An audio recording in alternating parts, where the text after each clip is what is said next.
It's not a puzzle to build a muscle. Hi, this is Raj Lakshmi Mohan.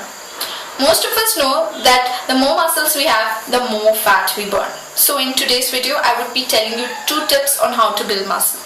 The first thing is, get your form right when lifting weights. What I mean by that is, you need to have the right posture when you're lifting weight. Because if your posture isn't right, you're not going to build muscles. You're only going to build injuries. So go consult an in-house trainer and ask him on how you can get your posture right when you're lifting weights. Because once the form is right, it's easy to build muscle.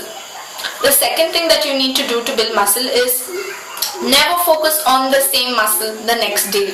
What I mean by that is, if today you're focusing on shoulders, you do not want to focus on shoulders the next day, because it's on the recovery days that your muscles tend to build.